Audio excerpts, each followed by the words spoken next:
Good afternoon. Welcome to the June 17th, 2021 Teachers Retirement System Board meeting. I'm going to start by calling the roll. John Adler, Here. Thomas Brown, I'm here, Patricia. Natalie Green Giles, David Kazansky, Present. Russell Buckley, Present. Deborah Penny, Present. Susanna Vickers. John Duessa for Controller Stringer and Susanna Vickers. Thank you. Okay, we have a quorum. So next on the agenda is an update on TRS Operations, and Kavita Kanwar is going to give us that update. Kavita? Yep, thank you, Patricia. Good afternoon, everybody. Retirement season is in full swing at TRS. So far this spring, we have received applications from over 1,300 members who are retiring this summer. An overwhelming majority of these have filed the e-form on our website instead of the paper application. TRS has identified approximately 1,050 memberships that will expire by August 31st, 2021. TRS will notify these members by letter beginning in late June. Thank you. You'll send that to us as always, Kavita? Sure, absolutely. Great, Yeah. thank you. Yeah. Just to confirm that.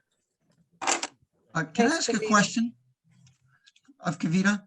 Yes. Yeah, the 1,300, how does that compare to years past in terms of the number of applications? About the same, a bit more, a bit less? It is a bit more, John, about 20% increase from 20%. last year. Yeah. Thank you. Right. It's interesting. And we have about 2 more weeks at the end of June where we'll probably see even more retirements. So it's 20% compared to this time, or compared to like in an annual, are you saying that normally by the end of June you would get 20% less than 1,300, or at this point you'd have 20% less than 1,300? No, it's an overall comparison Okay, to so the you've last already year got 20% increase. increased over a normal year. Thank you. Okay. Next on the agenda is a report from the actuary. Good afternoon. Sorry. Okay. Okay. Good afternoon, everyone. There were 7 fiscal notes from the last time that we met that my office issued regarding TRS. The first one was for the 2021 A&M package that I had proposed to the board in January.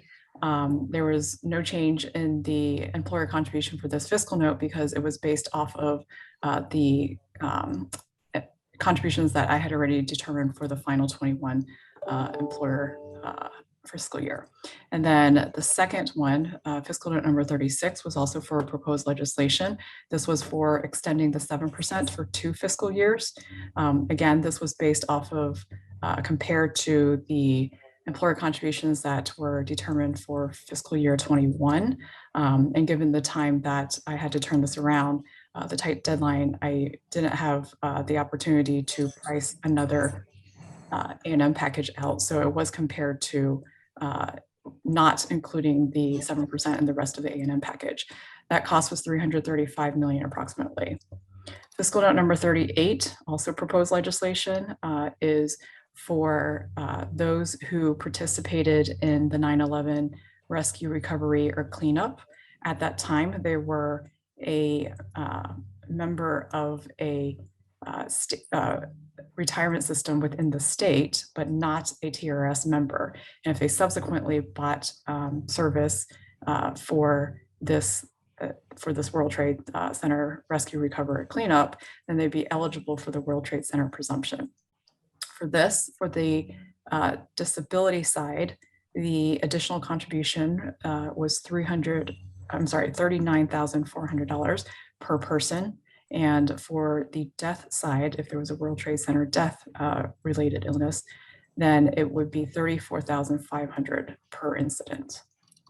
Fiscal note number 43 was for people to be able to purchase military service if they were discharged based on PTSD or traumatic brain injuries. And this was calculated based on the Chapter 41 of 2016 of those purchases that's made to date per year. On average, it's been 2.4 years of purchase for each of the members. And for this, for each 2.4 years purchased, it would cost $4,900 in additional employer contribution.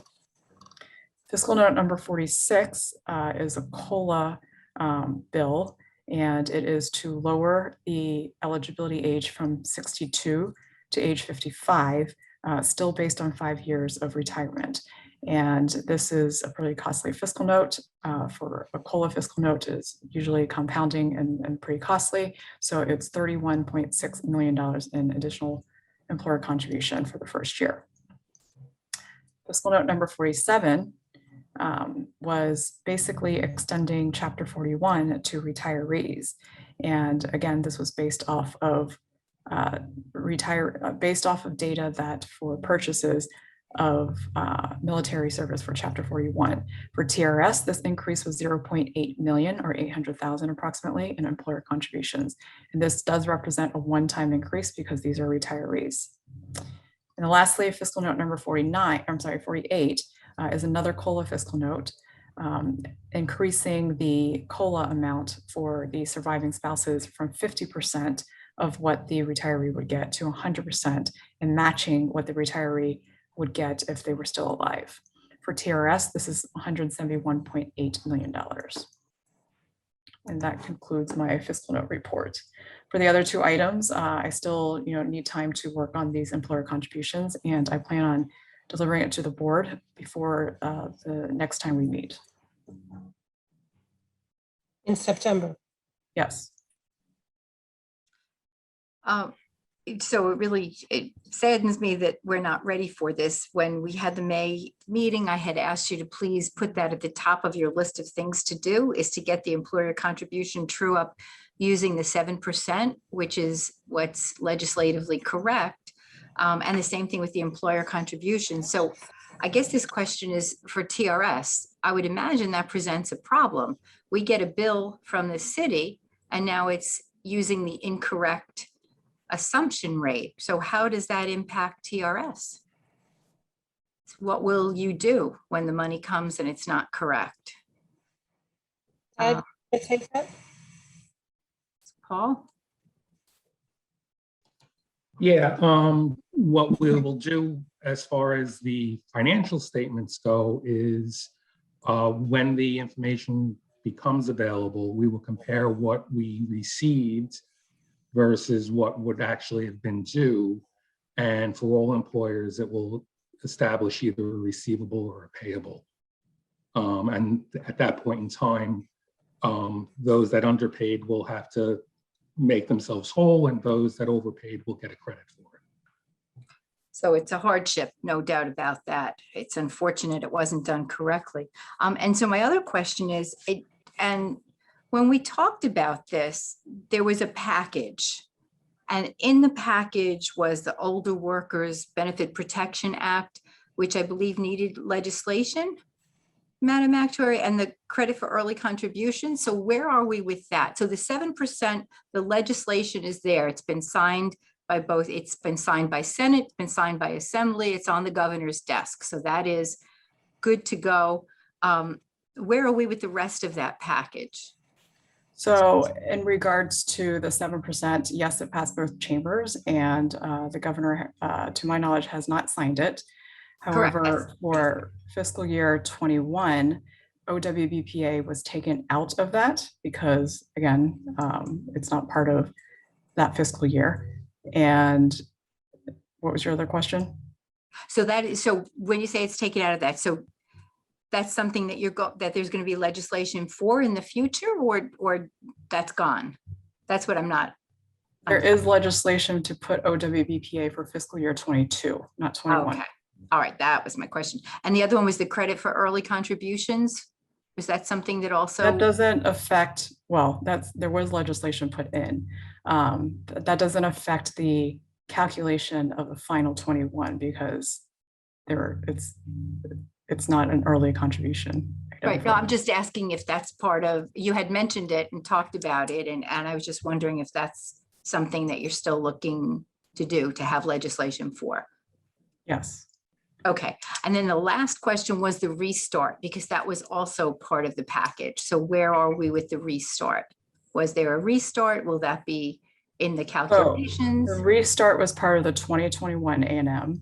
And, as I had said last month and agreed to, that the calculations would be recalculated based on the enacted discount rate.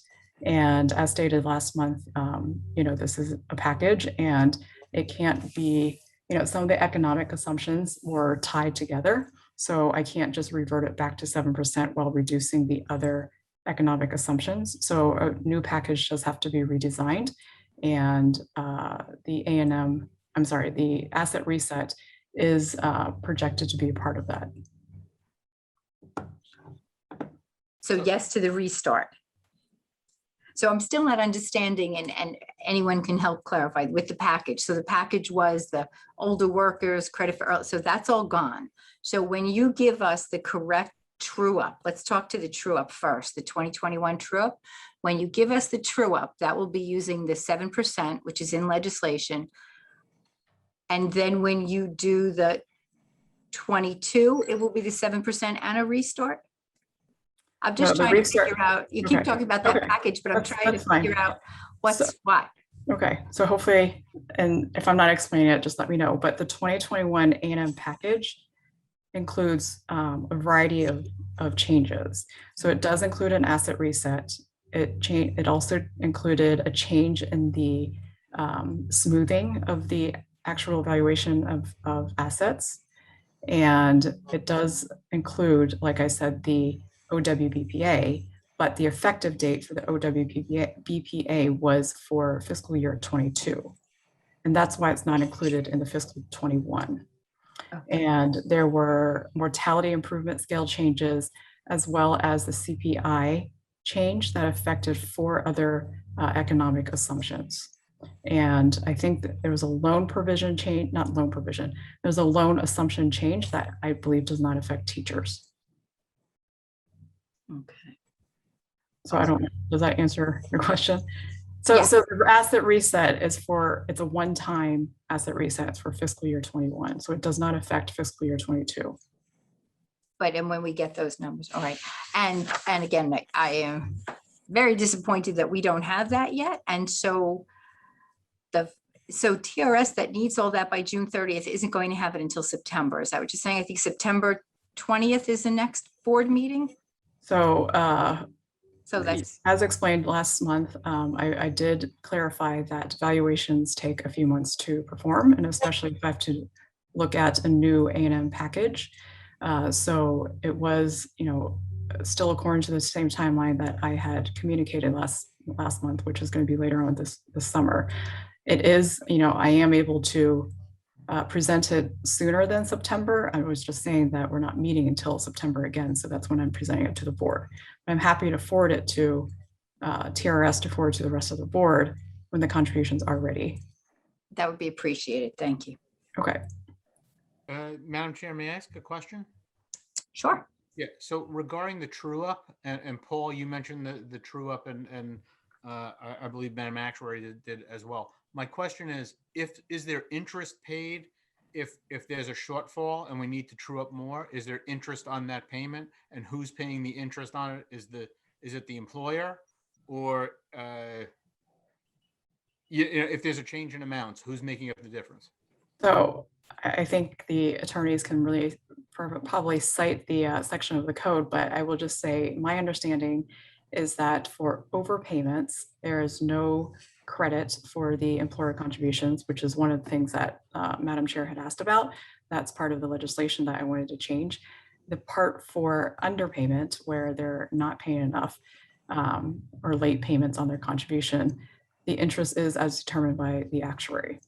And in this case, I will look at, the circumstances and determine the interest on it.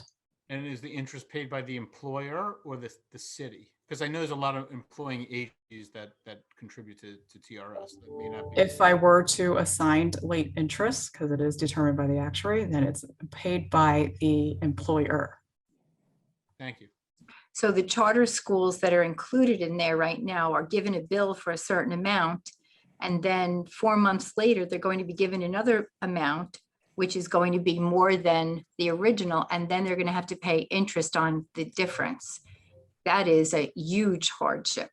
I Debbie? haven't determined the contributions yet, so I would not speak of whether they're more or less. And as I said, the interest is as determined by the actuary, is my understanding. So, there is discretion there, given the Can circumstances. I just say that the likelihood, since the interest rate will be higher than the interest rate that the actuary used to determine the final 21, a higher interest rate means lower contributions.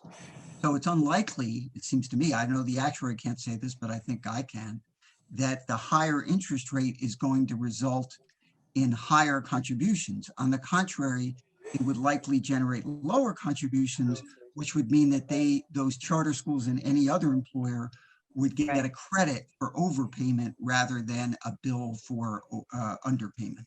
I get that, John, but at the same time, without seeing actual numbers, I'm just trying to understand what the ramifications are of all of this.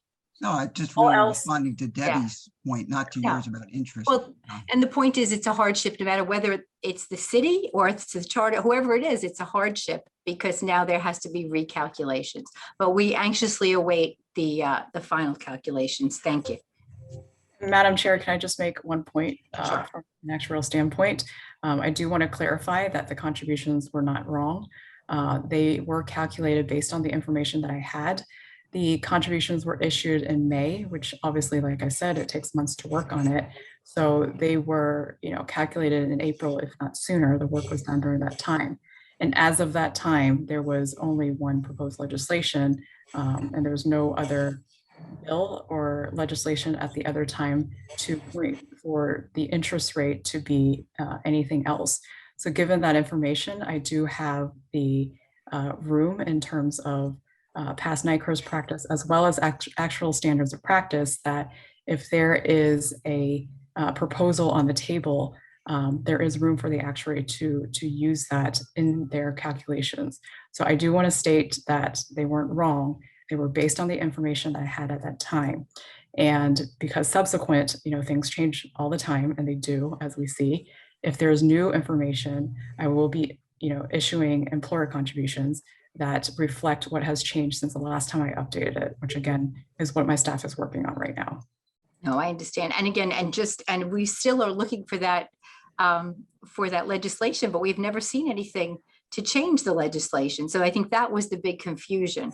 We had the extended, but we've never seen anything to change the AIR. And I just, even as of this morning, I looked to see where it is. I saw that the 7% extender is on the governor's desk, and I haven't seen the other one. So maybe that was miscommunication in some other department, but no, understandable. Okay. Can I make a request for what will hopefully be in 2 years' time, when the 7% is set to under the legislation that is currently on the governor's desk, were to expire? In the event that the actuary or any entity wants to bring something before the board, would it be possible to bring whatever is consistent with the prevailing legislation, and also at the same time, whatever their recommendation is, so that this way we don't have a situation of saying not agreeing to one and having to wait several months for the next? I would think that if someone's doing the calculation, or if two people are doing the calculation in the actuary's office, I don't know how the work gets divvied up, they could simply run parallel tracks and produce two documents, and based on whatever the legislative rate is at the time, we could take action. Because to me, part of the thing that troubles me on this is we've waited now several months, and we're back to the 7% that was, or presumably back to the 7%, which is where we started. but the other stuff never came to fruition on changing that number. And it's kind of troubling that now we have to go not reinvent the wheel, but recalculate all of those numbers based on something that didn't really change. So it's just for the sake of efficiency, I would request that if there's consensus around the board to even consider that in the future, that may be a helpful way to move forward on this.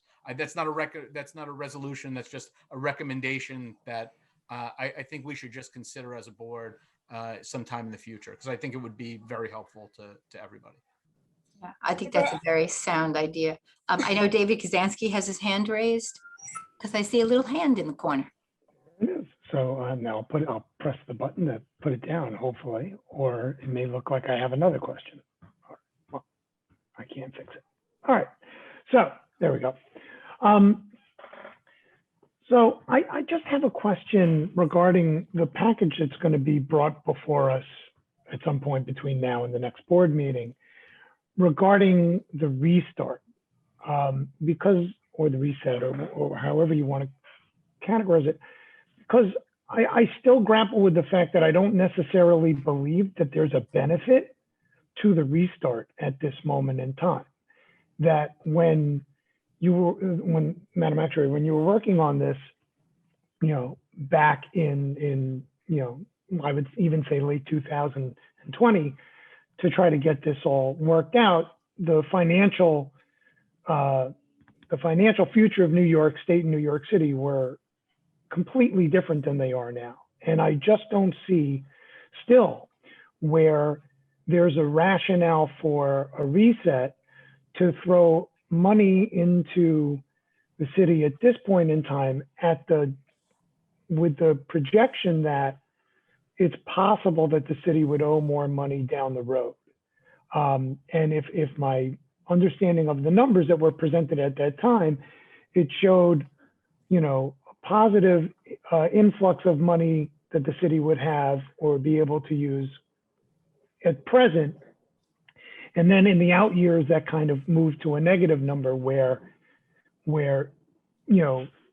all things being projected, we have no idea what the future may hold, but it looked to me as though it was going to be more expensive for the city down the road. And should things not turn out so great for the city in these out years, my concern is that an unnecessary reset now would be a financial hardship later. And so I just don't understand the rationale for a reset at this moment in time. So the actual reset, I will say that, as the technical advisor, there's a lot of things that I have to look at in terms of, setting actuarial assumptions and determining contributions. One of them obviously is the ability for the plan sponsor to be putting in the contributions, because obviously you don't want something to be done to kind of put the employer out of business, so to speak, right? So that's just one thing that is balanced, as well as, what are their needs at that time? Obviously, how are the assumptions aligned? I will say that the projections that I had given to this board in January were based off of the 2019, June 30th, 2019 valuations. We all know, sitting in yesterday's SIM meeting, that we've had stellar returns. And one of the many things, like I said, that I have to balance in proposing a package is to make sure that everything that has taken place does get included in it. So one of the things that I will say for the actual value of assets is based off of 20+% returns that NICRS has received in this fiscal year to date.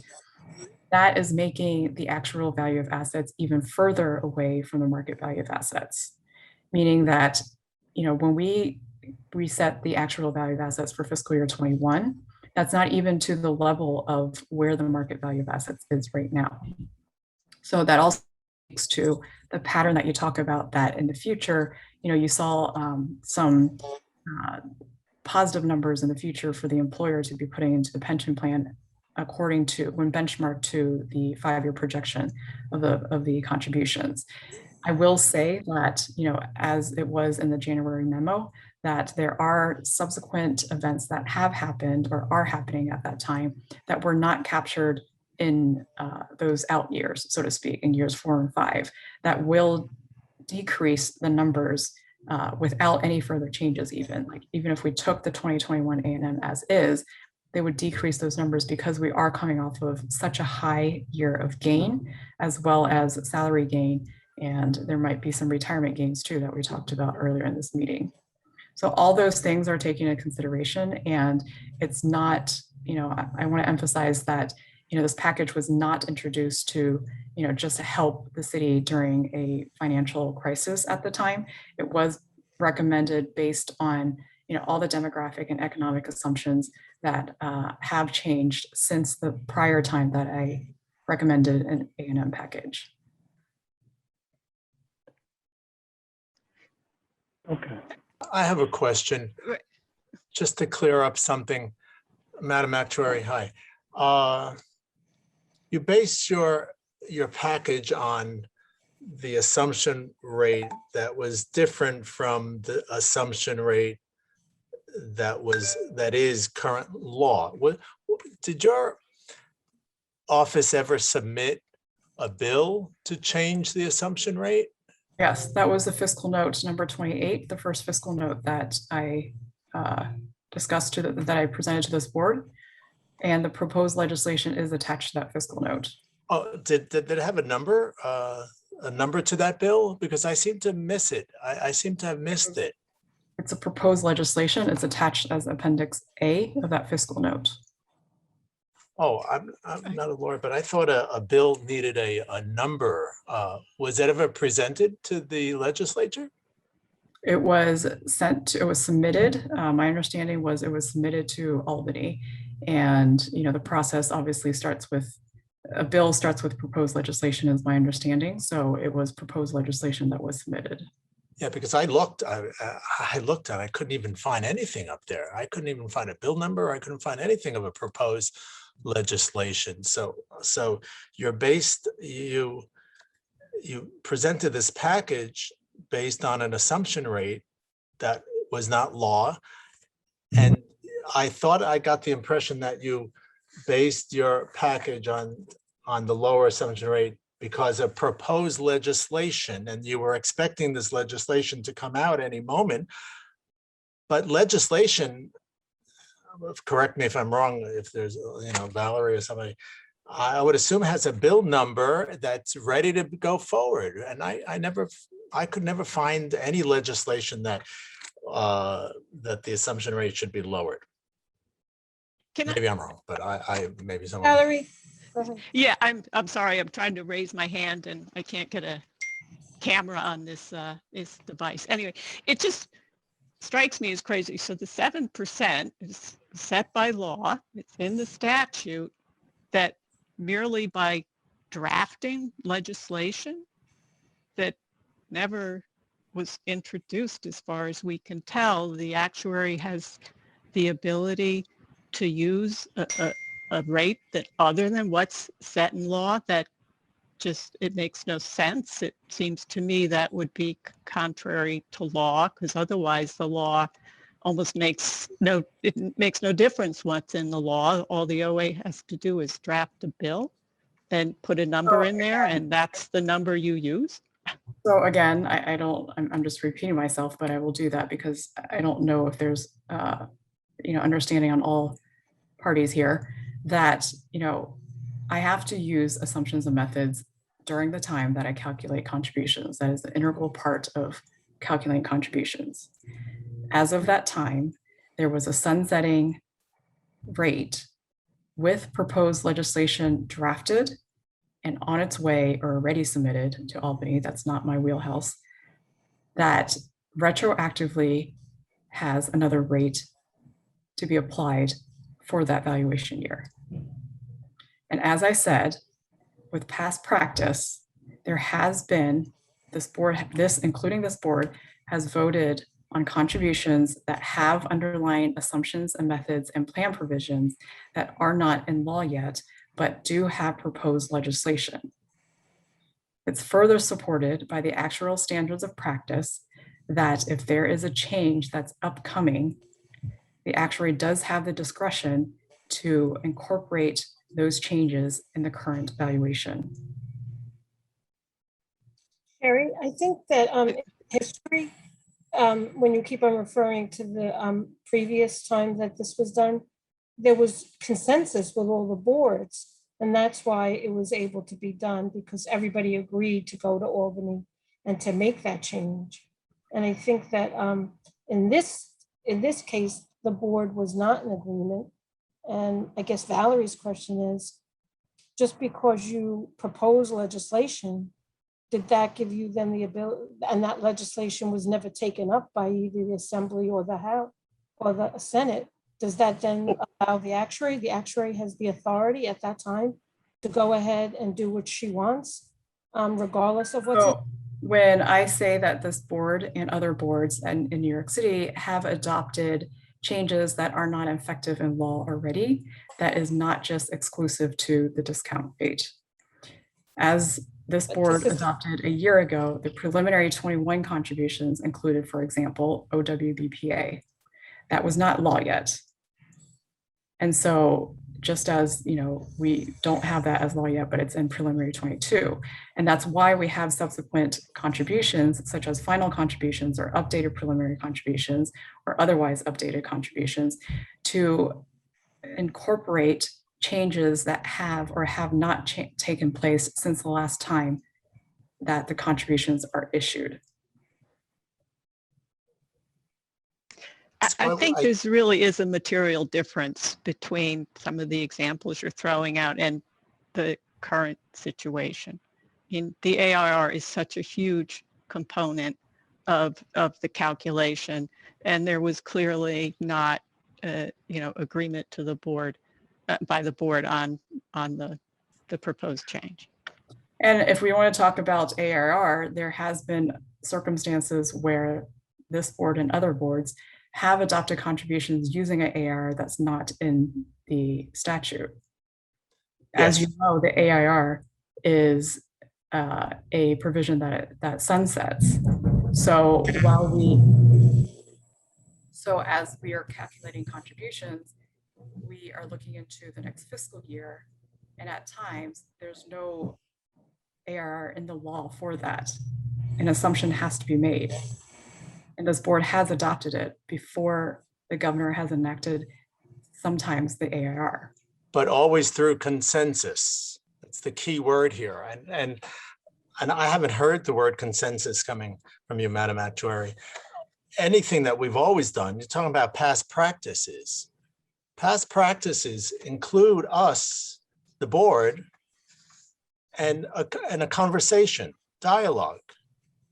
We were completely thrown off about this. When you had taken it off, when we took it off the table 2 months ago, I didn't think it was going to come back to the table automatically. I thought we took it off the table and it was a non-issue. That's why we were all taken by surprise. And I just love the word consensus, and I don't hear it often. So, I will say that, obviously with 60 board members across NICERS, we're not going to get consensus all the time. I hear what you're saying. I, have already been on record that if the governor enacts the 7%, that I'll be recalculating the contributions at 7%. I do not know, what the matter is that we're trying to discuss, because I already said that, subsequent contributions will be coming. I explained to you why they were calculated the way they were. And I'm not sure exactly, frankly, I'm not sure what the point of this conversation is. With all due respect, I think it's a point of all the trustees being able to talk and vent, and obviously that they are upset. And I think that there's going to be further discussions about, the role of the actuary in all of this, and who, quite honestly, who rules who, and here you have a board, and then you have an actuary, and an actuary says one thing and a board is asking other questions. So I think there's a lot of work to be done. I think we'll be looking into the role of the actuary and the role of the trustees, and we'll make good decisions. Again, a great point that the controller's office made was that anything that's done will always make sure that there is legislation and that things are done according to that. So I think we belabored the point, and I think that the point, you know, we're talking about millions of dollars. We're talking about the city having millions of dollars now, and then it's taken away later, or if not, we're talking about other people having, either way, someone is going to have millions of dollars more or less when you do the final calculations in 4 months. And I think that's the point in all of this. So we'll look into it, and we'll certainly, I think you know how we feel. I think everyone was very vocal about it. For the people who appear to be getting tired, or, you know, obviously it's very strange to see everyone's face and see that some people pay attention and some people are not. That makes me very unhappy. But anyway, I think, Madam Executive Director, we are ready to continue. I just want to set one thing straight for the record. It's not 4 months from now, it's September or sooner. So We I don't appreciate wanna- that. Thank you. Okay, so next on the agenda is the Executive Director's Report. And the first item is the next meeting, which has been suggested that the next regular meeting of the Teachers Retirement Board be held on the third Monday of the month, September 20th, 2020. So we should all mark our calendars because that's not a Thursday, it's a Monday. Right. Can I just ask why we're doing it on a Monday that month instead of Thursday? Yes, you can. I think there are, what was the Thursday before? We used the Board of Ed calendar and our calendar. The Thursday that came before up. is a holiday. Yeah, It was Yom Kippur, I believe. I don't think so. it was think- something. So we've gone on. Is there any problem Okay. with that? We can, I'm yeah, I'm okay on the Monday. I just, when we move it away from the regular schedule, I just wanted to know why. I know, I think we went back and forth. It's a very strange Department of Ed calendar and some other issues. And yeah, that was unfortunately the first time that we could come up with, yeah, there's something that. Yeah, the start of the school year is the week before, the 13th. Right. And So right. we usually have our first investment meeting the first week Oh, of that's what it school. was. Great, right. And so we didn't want to do, we didn't want to do one week and one, and the board meeting the same week. Yeah, I knew we went Okay. back and forth for some reason, yeah. Got it. Thank you. Okay.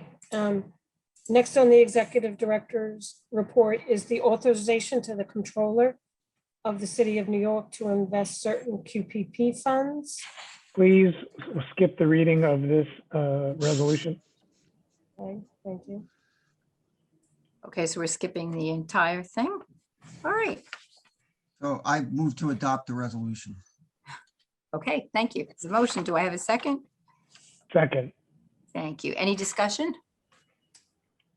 Questions? All those in favor, please say aye. Aye. Aye. aye. Thank you. Any opposed? Any abstentions? Okay, we have adopted it. Next is the authorization to the Controller of the City of New York to invest certain tax-deferred annuity funds. Again, please waive the reading of this resolution. Do I hear a motion? I move to adopt this resolution. Thank you, Second, Mr. Adler, thank you, Mr. Brown. Any discussion? All those in favor, please say aye. Aye. aye. Aye. Any opposed? Any abstentions? Okay, Thank you. Next is the resolution for the extension of the participation in the Common Investment meeting. Please skip to the resolved. Yeah, I just want, could I read the last whereas because there was a change to it? That would be fine. Whereas the board desires to extend its agreement to participate in the SIM for a 3-month period terminating September 30th, 2021, subject to the conditions set forth in the board's 2015 and 2016 SIM resolutions, and given COVID safety considerations, continuation of the SIM as a virtual meeting whereby attendees may participate in the SIM remotely.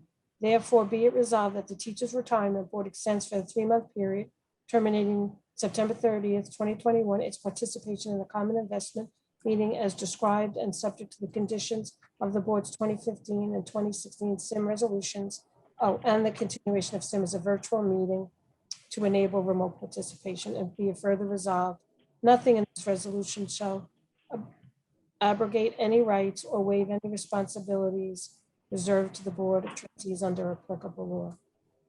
Thank you, Patricia. Do I hear a motion? So moved. Thank you, Mr. Kazansky. Do I hear a second? Second. Thank you, Mr. Buckley. Any questions? Yeah, I have a question. So what's new? It What's was, new? Remote. we stipulated it would be remote. So can I just ask a question about that? My understanding is that we are able to do the SIM remotely as well as these meetings, like this board meeting, because the governor has suspended the open meetings law for the state of New York. And the current suspension, I believe it goes until like July 5th or something like that. So my question is, if the governor's, who, as you know, this week announced the cessation of almost all COVID-related, suspensions and so on, restrictions. If the governor does not continue to suspend the operation of the open meetings law, are we legally permitted to continue to meet virtually? I don't know if that's a question for Valerie or for the law department. Marta? The answer is no. You have to comply with the OML. We could have our own investment meeting at the TRS 55 Water Street location and not join the SIM. Yeah, we were aware of this OML issue. So I think what we would expect is that there be a conversation with the controller's office on how they may continue with the SIM, comply with the OML if the suspension is lifted.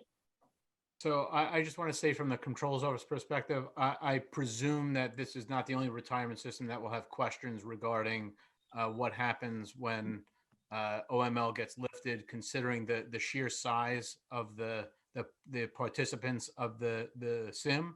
So we are very happy to work with the boards to figure out if there's an appropriate solution. I'm supporting, you have consensus on this today, and I'm supporting this resolution. That's my way of saying we'll cross this bridge when we come to it, but we're aware that we're going to have to go over the bridge at some point. So we'll vote on it as a virtual meeting, and if anything changes and it's not, then they'll be brought back and we'll come up with another option. that's my understanding. I mean, can I just say, I'm a little reluctant to say that the thing is, it must be a virtual meeting, as opposed to why should that be in the resolution? Why don't we just agree to extend the SIM? And then if we have an issue with the virtual meeting, we'll cross that bridge when we come to it. The board can always take an action that says, hey, we don't want to participate in the SIM if it's not virtual. But in some ways, this is saying, virtual or else. I personally, just not knowing what's happening with COVID, truthfully, if COVID disappears in the next 2 months, we may say it doesn't need to be virtual anymore, but this says subject to it being virtual. I just think that's a little bit tying our hands. Valerie, is there a way we can, to be honest, I don't want to. Yeah, so one of the things we had talked about TRS when we commence meetings that may have to be in person would be having, some people would be in the boardroom, some people could potentially be in our walk-in center, there's space there. So we think we could probably split people up. It would effectively be a virtual meeting, but we could also comply with the open meetings law in that each room would be open to the public. And Marta, correct me if I'm wrong, I think that's kind of the issue, that when under the open meetings law, each location where somebody is participating must be open to the public. So at the controller's office, perhaps they could, wire 5 rooms so boards could be in their own room. I think what the idea here was there would be a discussion before you went back to however many people there are in that big claustrophobic, crowded, not well ventilated room. I get that. I just not sure that it's conducive to putting it in this as a condition of doing the sim in this resolution, as opposed to listen, if it doesn't go to remote, then we'll make a decision at that point how to handle it. And the reality is we may all be very comfortable in 2 months. Like I said, if COVID has disappeared, like a certain former leader said it was going to do, like magic, then we may be okay. I'm just saying I'm a little bit reluctant to just sort of mandate in the resolution that it must be remote or else we're not doing it. Can't we just be a little bit more flexible about it? We put it in, If I could mean, jump in, I at the point of seeming to be on the opposite side of everybody today, it seems to me to be more that it's giving us the option to do it virtual, not mandating it. I mean, it's saying The language says given subject to COVID continuation of safety the sim. considerations. So we're considering whether or not COVID is a thing to worry about. And if we are considering that COVID is a thing to worry about, then we want the right to do the meeting virtually. Well, I'm looking at the resolve, not the whereas. Okay. And the resolve says subject to continuation of the sim as a virtual meeting. So can I just ask a question here? If the 3 TMs and Mr. Adler were at TRS for the meeting, and the meeting was actually happening at 1 Center Street, theoretically, and the managers were presenting on Zoom, that would fulfill the open meetings law, correct? The 4 people are the quorum in the room. But if any other trustee wanted to participate in that room virtually because of constraints or something else, that would still work with this resolution. I'm just throwing that out there as a theoretical way that this could actually comply with that, and this would work. I mean, I think John, to your point, there's a lot of unknowns here about health and safety and other things, and I think what this does is maintains the spirit of the spirit of the sim, and also the spirit of the open meetings law. And I think it indicates we're willing to work with folks to make it work. How about if we said this? How about if we added to that first resolved, continuation of the sim as a virtual meeting to enable remote participation in compliance with the open meetings law? And because right now the open meetings law is suspended, so it's in compliance. And when we bring it back together, if the open meetings law is, unsuspended, if the executive order expires and is not renewed, then we're going to figure out how to do it in compliance with the open meetings law. How about that? That acceptable? Valerie, does that make sense? Sure, if that works for trustees. Oh, Sure, I works for wasn't me. aware that we could make resolutions that violate the law. Yeah. But I mean, the understanding is the law is the law. Well, what I understand, this is what I heard you guys saying before, which is that it is essentially saying now that if the sim doesn't continue as a virtual meeting, then the teachers here is voting not to participate in. And that's what I'm trying to avoid.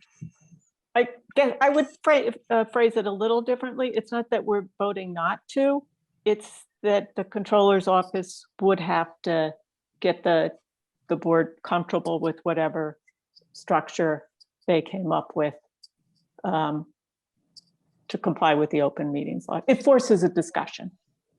Yeah, I kind of agree. That's what I think it is, because even if there's no more COVID, no more regulations, knowing what we know now, I'm a little hesitant to go back into that room with one air conditioner and then stuff in those elevators and in that. So I think it just, as Valerie says, I think it forces a discussion. So maybe we could be smarter about the way we live, moving forward. And we know that a couple of tiers of people and squished. Yeah, it just fosters that discussion, but I'm fine with it the way it is, and I'm fine with adding whatever you need. I mean, I'm comfortable reaching consensus because what I'm taking from this is the ability of the controller's office to work with the TRS board and staff and trustees to find a sensible solution to move forward with what I think is a good meeting, the common investment meeting. I think that this just gives us an ability to rethink how we can make it better into the next into the next few cycles, if you will. So I'll leave it at that. You have my consensus if you put this to a vote today, and it does impact. And I'm saying that because it does impact the controller's office more so than some of the other trustees individually. But I think that it's a viable solution that will allow us to work with the board on a proper solution. So I'm comfortable moving forward on that. Yeah, maybe they'll even find another venue that, you know, once this is all over, a venue that everyone is more comfortable with. I've been hearing for a while that they're looking for a different place. So maybe they'll do that. All right. So what did we decide? Are we leaving it and voting on it? Are we adding something to it? I believe you have the votes to leave it as it is. All right. With a gentleman's agreement that we'll come back if it's not virtual and come up with something that everyone is comfortable with. A gentle person's agreement, if you will. You're right. I am so sorry. With a trustees agreement that that we will all be comfortable in whatever we have. Mr. Adler, do you think that's okay? I'm okay with that. Yep, I'm okay with that. Awesome. In that case, do I hear a motion? So moved. It's already been moved and seconded. All right, good. No discussion. See, that was you, Mr. Adler, with your discussion. All those in favor, Yeah, please say aye. Aye. Any Aye. opposed? Any abstentions? Okay, done. All right. So in the executive director's report is to authorize the continuation of basis point fee for variable annuity programs. Please skip to the resolved. Resolved that the administrative expense charge for assets in the variable annuity funds shall continue at the 18 basis points through fiscal year 2022, and be it further resolved that any excess expense fee revenue that may exist at the end of this fiscal year 2021 shall be rolled into the variable fund unit values on a pro rata basis in accordance with TRS's process, and be it further resolved that TRS staff shall continually monitor and review revenue from the expense fee and shall notify the board of any material changes in assumptions or experience that may impact the expense fee. I would like to say that when we sent out the presentation, it was not, it was really just documentation of how this works, and we were not planning to do a presentation. And I'm sorry for the confusion that caused. Okay, so she's referring to the PowerPoint document. Right. There are certainly enough people here from TRS that could answer any questions when we get to the question part. Okay, so do I hear a motion? So moved. Thank you, Mr. Kazansky. Do I hear a second? Second. Thank you, Mr. Buckley. Questions? Mr. Buckley, you're lit up. Do you have a I question? saw that. Yeah, I paused. So we're not going to run through the presentation, I guess. I mean, Yeah, but certainly there's people to address if you had any questions, and we could certainly look it over and yeah, I guess, you know, I reviewed the presentation and I appreciate that we talked about this last year, talking about it again this year. I guess I was just curious. I saw the loan service charges were 3 times higher this year in the budget than they were last year, from about 1 million to 3 million. So I was wondering if I could get a little bit of color on that in particular. And then I guess, you know, obviously the mechanics of how this works is, you know, 18 basis points, but then effectively it goes down to, I think it was 14 last year, maybe 12 the year before that. Just wondering if there was ever a consideration of lowering that up front, something so not such a large reallocation. okay, so Valerie or Paul Mitchell, who Yeah, wants let to me jump in there. Mitchell. Let me jump in there. First on the 3 million, I thought that was corrected, because I know so I'll have to check and we'll send a revised.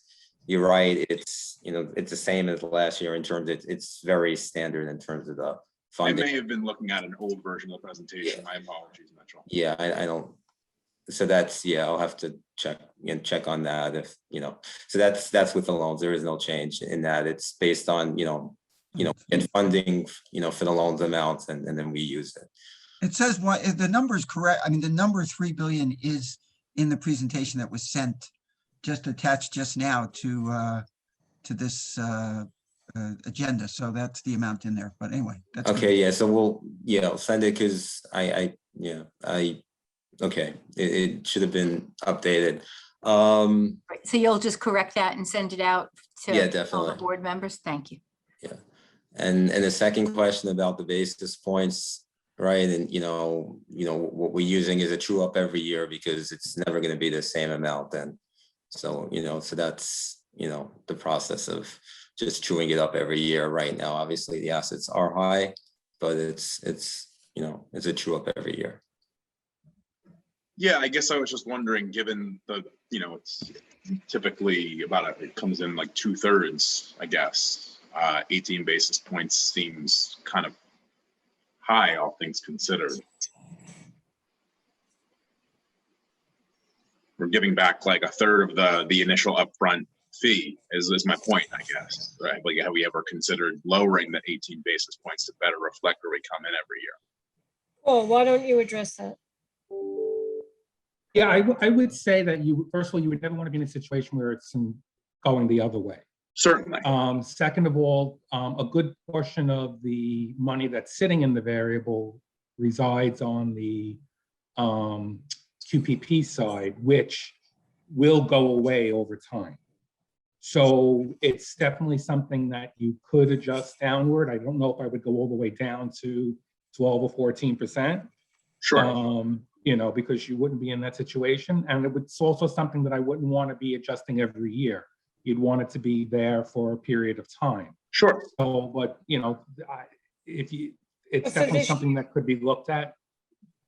But again, we do return it through, we don't keep that money. It gets returned through the unit value, and it it in fact is like 12%, but it gets returned through the unit value. So we don't keep that money.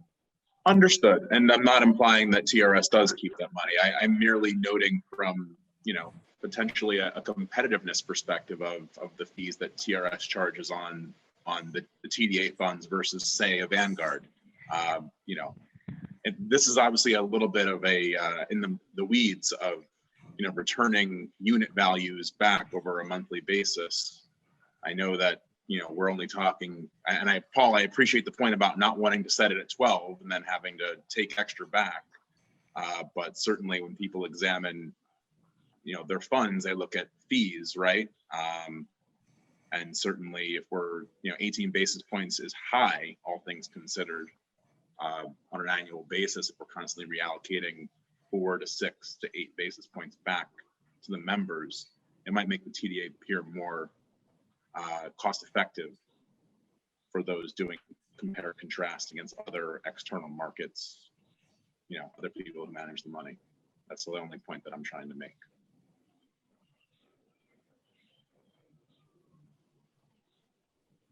Right out. David, did you have a hand raised? Nope.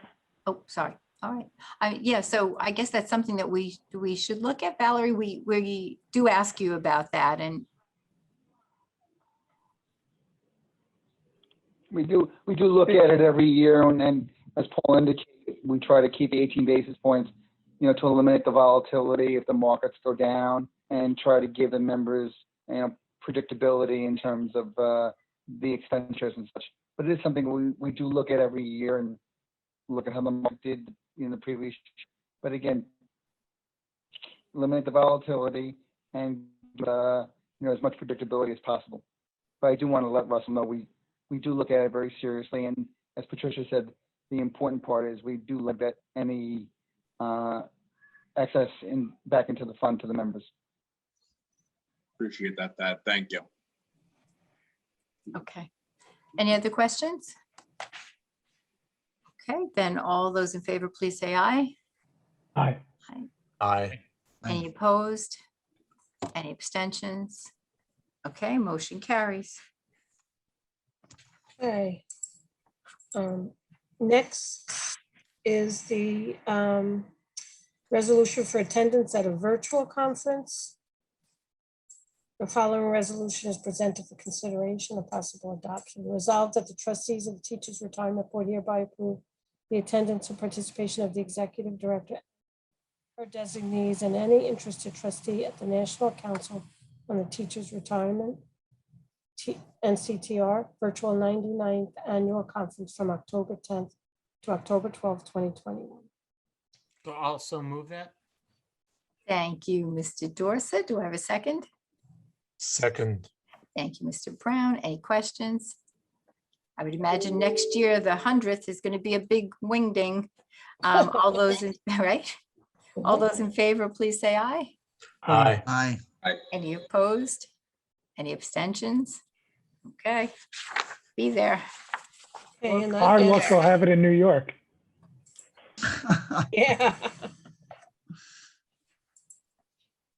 Okay, that executive director's report Okay, is the calendar. And the first item on the calendar is the approval of the minutes for the May 6th investment meeting and the May 20th board meeting. do I hear a motion? So moved. Thank you, Mr. Brown. Do I have a second? Second. Thank you, Mr. Kazansky. Any discussion? Anyone want Patricia to read the whole thing? No? Okay. Yeah, you All all those- received. Oh my God, electronic make her read votes. the minutes? That's cruel. All those in favor, please say aye. Aye. Aye. Aye. Any opposed? Any abstentions? Okay, So next is the items on the calendar, which you all received a electronic version of. Please waive the reading of the calendar. Thank you. do I hear a motion to adopt the calendar? So moved. Thank you, Mr. Dorset. Do I hear a second? Second. Thank you, Second. Mr. Oh. Brown. Any discussion about the calendar? All those in favor, please say aye. Aye. All those opposed? Any abstentions? Okay, calendar approves. And the next item under other business is, I guess, agreement on the TRS investment and board meeting calendar for 2021 through 2022. You've all received it, if, you know, so we just want to know if that's something that we can, circulate and make official. It looks good till December. Uh, I guess okay. I need to say the same thing, right? Yeah. Oh, All right, everyone good? Okay, Okay. And the next item is questions or comments from the public.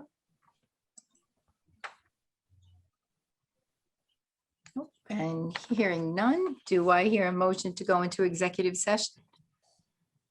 so moved. Thank you, Mr. Kazansky. Do I have a second?